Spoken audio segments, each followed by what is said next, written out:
ओम शांति। पतित पावन दुखहर्ता सुखकर्ता निराकार शिव पितांकर आज्ञाकारी विश्व कल्याणकारी संतान मानंकु आंतरिक शुभेच्छा शुभ अभिनंदन सुप्रभात।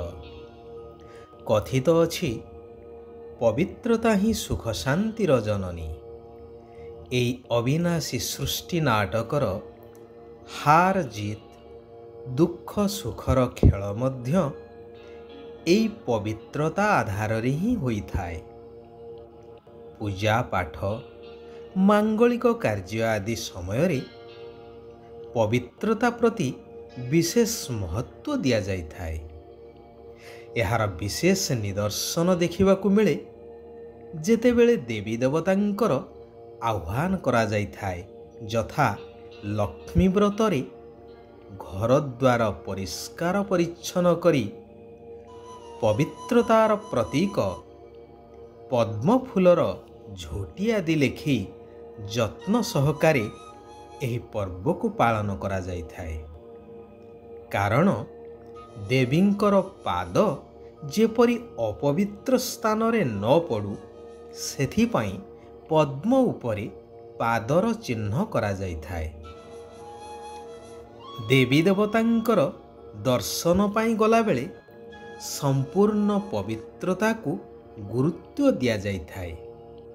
ଏପରିକି ମନ୍ଦିର ବେଢ଼ାକୁ ପ୍ରବେଶ ପୂର୍ବରୁ ପାଦ ଧୋଇବାର ପ୍ରଥା ମଧ୍ୟ ପାଳିତ ହୁଏ। ଦେବୀ ଦେବତାଙ୍କ ପାଖରେ ସମସ୍ତେ ମୁଣ୍ଡ ନୁଆଇଥାନ୍ତି ଯେହେତୁ ସେମାନେ ସମ୍ପୂର୍ଣ୍ଣ ପବିତ୍ର। ସଂସାର ତ୍ୟାଗୀ ଭିକ୍ଷୁ ସାଧୁ ସନ୍ନ୍ୟାସୀମାନଙ୍କୁ ରାଜା ମହାରାଜାମାନେ ମଧ୍ୟ ନମନ କରିଥାନ୍ତି, ଆଶୀର୍ବାଦ ଭିକ୍ଷା କରିଥାନ୍ତି କେବଳ ସାଧୁମାନଙ୍କର ପବିତ୍ରତାର ଶକ୍ତି ଯୋଗୁଁ। କିମ୍ବଦନ୍ତୀ କହେ, ହାଡ଼ିପା ଯିଏକି ଝାଡ଼ୁଦାର ତାଙ୍କ ପୁଅ କହିଲା, ବାବା ମୋତେ ଗୋଟେ ଫଳ ଦରକାର। ହାଡ଼ିପା ଗଛକୁ କହିଲେ, ଗଛ ନଇଁଗଲା ଏବଂ ସେ ତାଙ୍କ ପୁଅକୁ ଫଳ ତୋଳି ଦେଲେ। ତେବେ ଏହା ସେହି ସମୟର କଥା ଯେତେବେଳେ କି ପାଞ୍ଚ ତତ୍ତ୍ୱ ସହିତ ସବୁକିଛି ପବିତ୍ର ସତୋପ୍ରଧାନ ଥିଲା ଏବଂ ସଂସାରର ସର୍ବଶ୍ରେଷ୍ଠ ପ୍ରାଣୀ ମନୁଷ୍ୟମାନଙ୍କ ଆଦେଶରେ ହିଁ କାମ କରୁଥିଲା। ତେବେ ଏଠାରେ ବୁଝିବା ଦରକାର, ଏଭଳି ପବିତ୍ର ତତ୍ତ୍ୱ ବା ପ୍ରକୃତିକୁ ବଶ କରି ରଖିଥିବା ମନୁଷ୍ୟ ନିଶ୍ଚୟ ସମ୍ପୂର୍ଣ୍ଣ ପବିତ୍ରତା ଶକ୍ତିର ଅଧିକାରୀ ହେଇଥିବେ। ପୁରାଣରୁ ମଧ୍ୟ ଆମେ ଜାଣିଛେ କିପରି ସାଧୁ ସନ୍ନ୍ୟାସୀମାନଙ୍କ ପାଖରେ ହିଂସ୍ର ଜୀବଜନ୍ତୁ ମଧ୍ୟ ବଶ ହୋଇ ତାଙ୍କର ଆଦେଶ ମାନି ଚାଲୁଥିଲେ। ତାହା କେବଳ ସମ୍ଭବ ହେଉଥିଲା ପବିତ୍ରତାର ଶକ୍ତି ଆଧାରରେ। ବୈଜ୍ଞାନିକ ଦୃଷ୍ଟିକୋଣରୁ ଯଦି ଦେଖାଯାଏ ତେବେ ସମସ୍ତେ ମଧ୍ୟ ପବିତ୍ରତାର ଶକ୍ତିକୁ ସର୍ବଶ୍ରେଷ୍ଠ ବୋଲି ସ୍ୱୀକାର କରିବେ। ବିଦ୍ୟାର୍ଥୀ ଜୀବନର ପ୍ରଥମ ଏବଂ ମଜବୁତ ସ୍ତମ୍ଭ କୁହାଯାଏ ବ୍ରହ୍ମଚର୍ଯ୍ୟ ବ୍ରତକୁ। ବ୍ରହ୍ମାମୁଖ ବଂଶାବଳୀ ବ୍ରାହ୍ମଣଙ୍କର ମୂଳଦୁଆ ହିଁ ପବିତ୍ରତା ଅଟେ। ସେଥିପାଇଁ କୁହାଯାଏ କି ବ୍ରାହ୍ମଣ ଦେବତାଙ୍କ ଠାରୁ ମଧ୍ୟ ଉଚ୍ଚ। ଏହିପରି ଅନେକ ଦୃଷ୍ଟାନ୍ତ ଆମେ ପୋଥି ପୁରାଣ ଠାରୁ ଆରମ୍ଭ କରି ବର୍ତ୍ତମାନର ଏହି ବସ୍ତୁବାଦୀ ଦୁନିଆ ଠାରୁ ମଧ୍ୟ ପାଇପାରିବା। ବର୍ତ୍ତମାନ ଏହି କଳିଯୁଗୀ ପତିତ ତମୋପ୍ରଧାନ ଦୁନିଆର ଅନ୍ତିମ ସମୟରେ ପତିତ ପାବନ ନିରାକାର ପରମାତ୍ମା ଶିବ ବାବା ଆସି କହୁଛନ୍ତି, ହେ ମୋର ଆତ୍ମିକ ସନ୍ତାନମାନେ, କିଛି ବି ହେଇଯାଉ କିଛି ବି ସହନ କରିବାକୁ ପଡ଼ୁ, କିନ୍ତୁ ଏଇ ଅନ୍ତିମ ଜନ୍ମରେ ପବିତ୍ର ନିଶ୍ଚୟ ରହିବାକୁ ହେବ। କାରଣ ମୁଁ ବର୍ତ୍ତମାନ ଆସିଛି ପବିତ୍ର ସତ୍ୟଯୁଗୀ ସ୍ୱର୍ଗ ଦୁନିଆର ସ୍ଥାପନା କରିବା ପାଇଁ। ଯେଉଁ ଦୁନିଆର ମାଲିକ ତୁମମାନଙ୍କୁ ମୁଁ ମଧ୍ୟ କରିବା ପାଇଁ ଆସିଛି।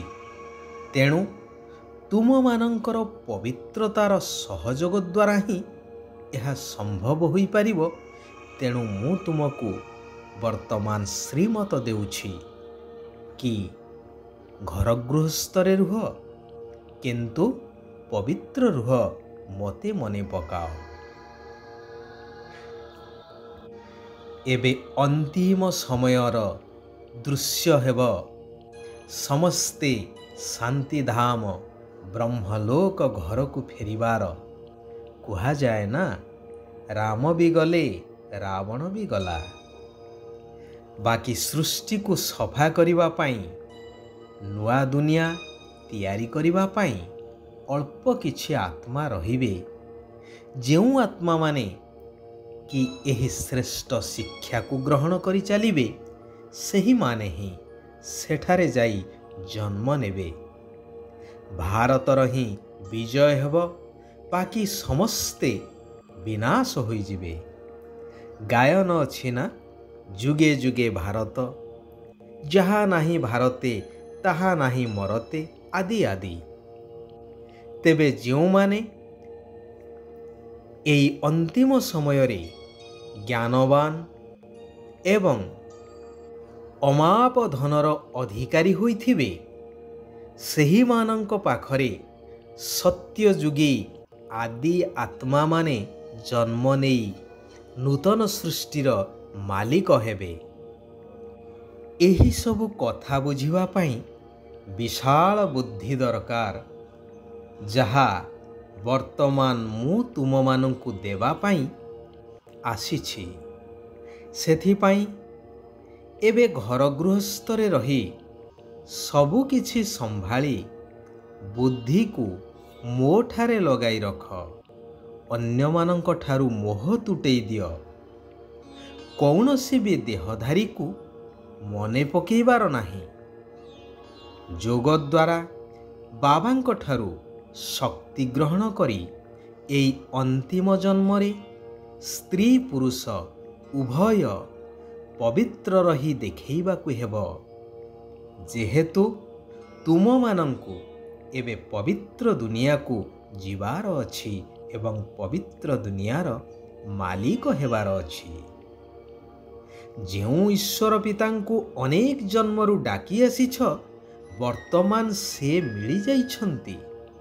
ତେଣୁ ନିଶ୍ଚୟତାର ସହିତ ଏକ ସତ୍ୟ ପିତାଙ୍କର ଶ୍ରୀମତରେ ନିଶ୍ଚୟ ଚାଲିବା ଦରକାର। ଶିବ ବାବା କହୁଛନ୍ତି, ନିଜର ଦୈବୀ ସଂସ୍କାରକୁ ଜାଗ୍ରତ କରି ଦିବ୍ୟତାର ଅନୁଭବ ହେଉଥିବା ବା କରଉଥିବା ବ୍ୟର୍ଥର ଅବିଦ୍ୟା ସ୍ୱରୂପ ହୁଅ। ଯେତେବେଳେ ତୁମେ ପିଲାମାନେ ନିଜର ସତ୍ୟଯୁଗୀ ରାଜ୍ୟରେ ଥିଲ, ସେତେବେଳେ ବ୍ୟର୍ଥ ବା ମାୟାର ପ୍ରଭାବରୁ ସମ୍ପୂର୍ଣ୍ଣ ମୁକ୍ତ, ପବିତ୍ର, ସରଳ, ନିଷ୍କପଟ ଥିଲ। ସେଥିପାଇଁ ତ ଦେବତାମାନଙ୍କୁ ମହାନ ଆତ୍ମା କୁହାଯାଏ। ତେଣୁ ବର୍ତ୍ତମାନ ତୁମର ସେହି ମହାନ ସଂସ୍କାରକୁ ଜାଗ୍ରତ କରି ବ୍ୟର୍ଥ ଉପରେ ବିଜୟୀ ହୁଅ।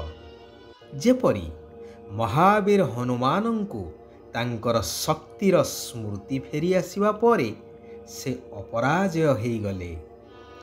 ସେଥିପାଇଁ ପୁରୁଷାର୍ଥ କରିବା ଦରକାର। ପୁରୁଷ ଅର୍ଥାତ୍ ଆତ୍ମା ଅର୍ଥେ ଶରୀର ଦ୍ୱାରା ଶ୍ରୀମତ ପ୍ରମାଣ କାର୍ଯ୍ୟ କରିବା ହିଁ ପୁରୁଷାର୍ଥ। ଗୋଟିଏ ଥର ହେଇଥିବା ଭୁଲ ଯେପରି ଦ୍ୱିତୀୟ ଥର ପୁନରାବୃତ୍ତି ନ ହେଉ। ଆତ୍ମିକ ଗୋଲାପ ଫୁଲ ହୋଇ ବିକାରୀ ଦୁନିଆ ରୂପକ କଣ୍ଟା ମଧ୍ୟରେ ରହି ମଧ୍ୟ ନ୍ୟାରା ବା ଅଲଗା ଏବଂ ପ୍ୟାରା ଅର୍ଥାତ୍ ସମସ୍ତଙ୍କର ସ୍ନେହୀ ହେବା ଦରକାର। ତେବେ କୁହାଯିବ ମହାନ ଦେବାତ୍ମା ହେବାର ଯୋଗ୍ୟ। ଆଚ୍ଛା, ଆଜି ପାଇଁ ଏଇଠାରେ ଆମେମାନେ ବିରାମ ନେବା। ସାରା ବିଶ୍ୱର ଆତ୍ମାମାନଙ୍କର କଲ୍ୟାଣ ହେଉ। ସମସ୍ତେ ସୁଖ ଆଉ ଶାନ୍ତିର ଅନୁଭବ କରନ୍ତୁ। ଓମ୍ ଶାନ୍ତି, ଓମ୍ ଶାନ୍ତି, ଓମ୍ ଶାନ୍ତି।